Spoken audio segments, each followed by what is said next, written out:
was thinking while we were reading the gospel this morning that I never realized how contemporary Mark was.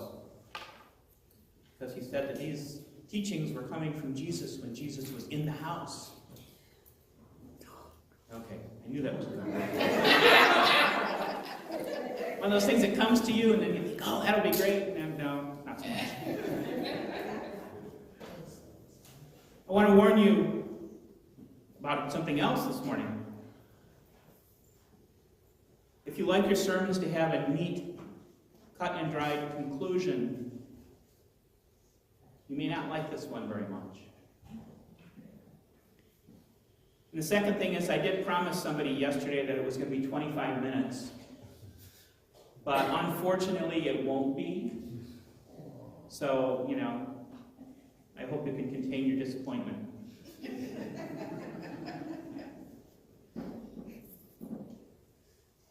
So when you think about the gospel reading that we just heard, you think about the disciples. I think we have to give them the benefit of the doubt. Because the disciples were scared and confused.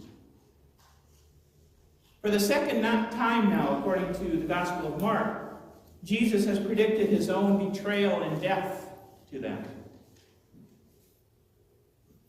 And it's frightening and confusing because they just don't understand it. And things were going so well because, Jesus was a celebrity at this point. We're 3 years into the ministry, more or less. And Jesus had become virtually a prophet to his people. And not just to the Galilean people, but to all of Israel. And Jesus and his followers moved from place to place. And here perhaps the disciples overlooked the fact that part of the reason they moved from place to place was because Jesus was kind of on the run-ish. Because he was not super popular with the establishment. But for whatever reason, they moved from place to place, and wherever they went, when they knew he was there, people flocked to see him. They brought their sick to be healed, and they brought those who they believed to be possessed to be exorcised. And then they surrounded him while he taught them about the kingdom of God. I mean, the man was a rock star at this time. Yet here he was talking about dying. And the disciples were all too familiar with what it looked like when the state put someone to death. And it troubled them. And worse than that, Jesus was saying that he was going to be betrayed. Which meant that somebody in that tight little group of disciples was a snitch, a traitor, a turncoat. Which meant that in addition to their already sort of stressful existence, living day to day as itinerant missionaries, they were also working alongside somebody who was not who they seemed to be. And all of this, we could understand, would be overwhelming to the disciples. So faced with the warnings of betrayal and death, and faced with the prospect of being left leaderless, faced possibly with the collapse of this ministry that had become part of their very life, the disciples did what comes naturally to human beings in such situations. They started thinking about themselves. They started arguing, Mark tells us, about who was the greatest among them. And what did that mean exactly? Were they arguing about who was the most devout, who followed the teachings of Jesus the most, or were they arguing about who brought in the bigger crowds when Jesus sent them out into the countryside? Were they maybe arguing about who had done the most healings when Jesus sent them out? Or was it as simple as who does Jesus favor the most? We don't know what they were arguing about, other than that it was over who was greatest. And we could have all sorts of fun speculating, but the simple fact is, Mark doesn't say, we don't know. What we do know, though, is that Jesus heard them arguing as they traveled. And we do know that when they came to Capernaum, they were in the house. When Jesus was in the house. Try that one again. We do know that Jesus called his disciples together. He says, guys, what was all the arguing about? And it's such a parental thing to say. And you can almost close your eyes and hear Jesus saying, you know what, I will give you something to argue about. Or even, if you don't knock it off, I am just going to turn this around and go home. But the disciples, kind of like children, were embarrassed by what they were doing, so they said nothing. And maybe it was because they realized how petty what they were doing was, but I doubt it. They didn't seem to have a great track record. Something I've been wondering about since I read this passage last Sunday. I wonder if maybe the underlying theme of the argument actually had to do with succession. As in, if Jesus really does die like he says he's going to, then which of us would be next in line? Which of us would be the greatest of his students that could take up his ministry? And if that was the argument, then that would be pretty embarrassing as well. Hey, Jesus, we were talking about what we're going to do when you're dead. Probably not great. My guess is simply that the disciples knew they had been behaving badly and that another lecture was coming from Jesus, so they just wanted to get it over with. So they did what children do and just said nothing. Now I suspect, but Mark does not say, that when they just stood there, Jesus probably rolled his eyes. And he said, whoever wants to be first must be last. Whoever wants to be the greatest must be the servant of everybody. And then he took a child. Apparently there was one just standing around. Said, hey kid, come here. And he took this child and he put it in front of the disciples. And he said, if you are willing to welcome someone like this, then you welcome me and the one who sent me. And you have to put that in context. First century Israel. A child was basically powerless, had no rights, was just about as close to being nothing and unimportant and insignificant as you could imagine. And yet here Jesus was saying, if you welcome him or her, then you're welcoming me.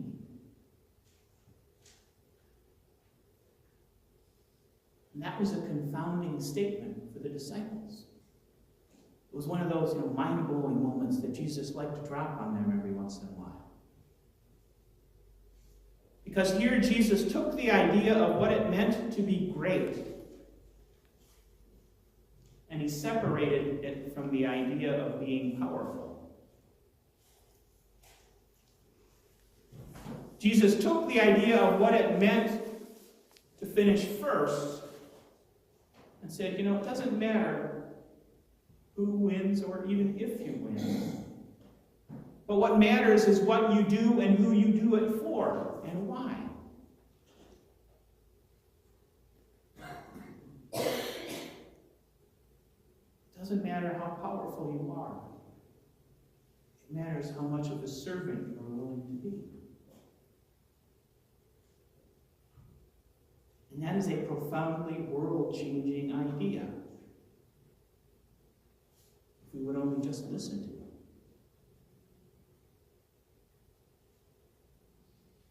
But in the 2,000 years since then, do we have a good track record of listening to that? Do we listen today? Culturally, certainly, we honor the idea of doing good and helping others, helping the less fortunate, and all of those Christian values. But do we truly honor them fully, or are we honoring them kind of in the abstract?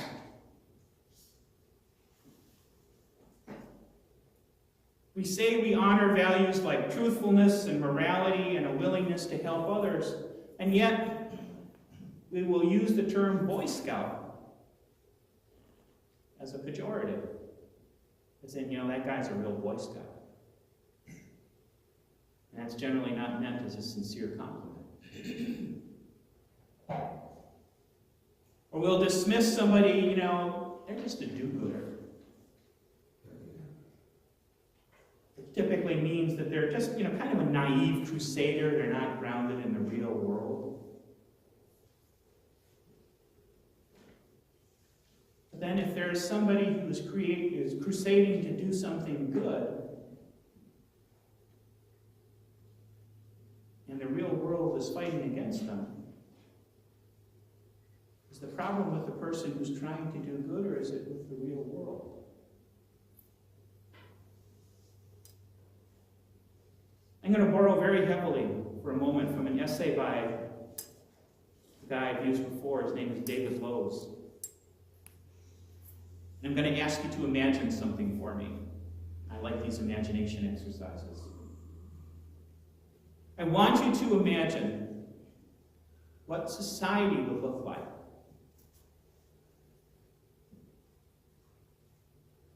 if greatness was not defined by power or wealth or celebrity,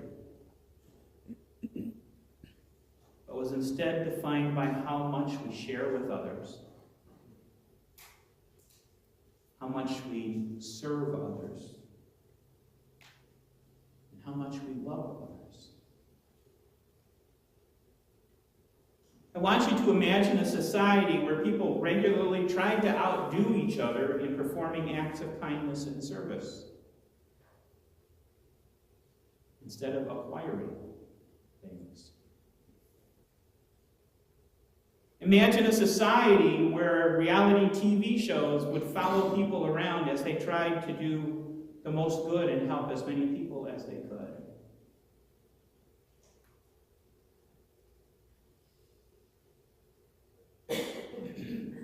Our culture is such that we would think about that kind of a show and think, that would get kind of boring, wouldn't it? Then that's a problem with us.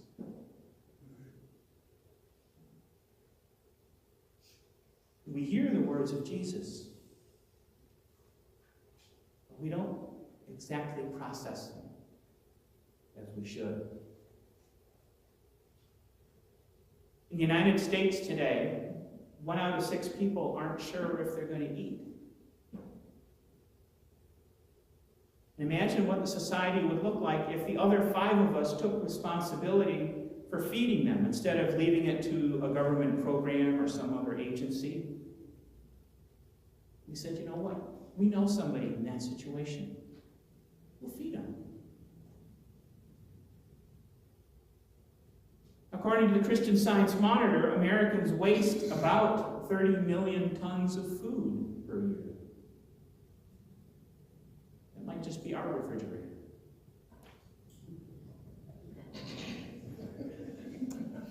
I'll give that one a minute. We waste 30 million tons. That's a conservative estimate. 30 million tons of food per year. In a country where 50 million people are hungry. Does that even make sense?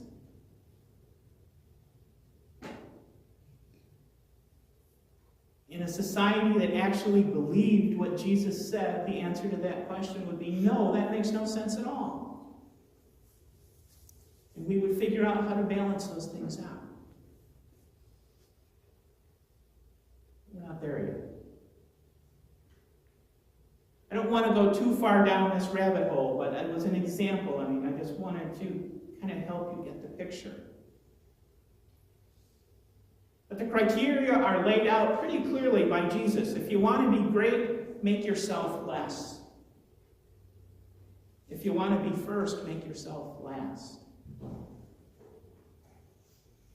If you want to be proud, make yourself humble.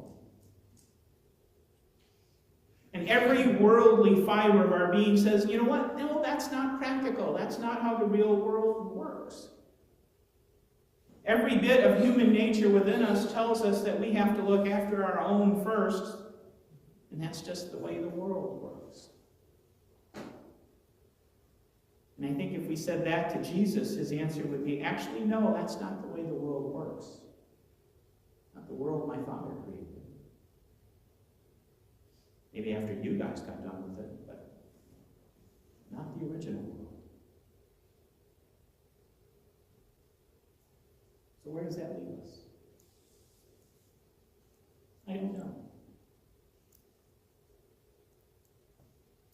I'll be perfectly honest, I don't know where that leaves us. As Christians, we suffer, at least some of us do, from a kind of cognitive dissonance.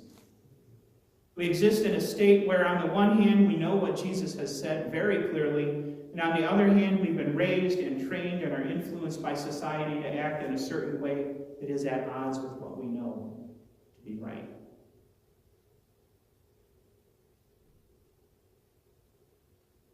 So what do we allow to influence us? So perhaps the answer, then, is to accept and to own the fact that we are imperfect in following the teachings of Jesus. Okay, we're not perfect at it. Some of us may not even be very good at all. But we will commit ourselves to trying to move closer to those teachings.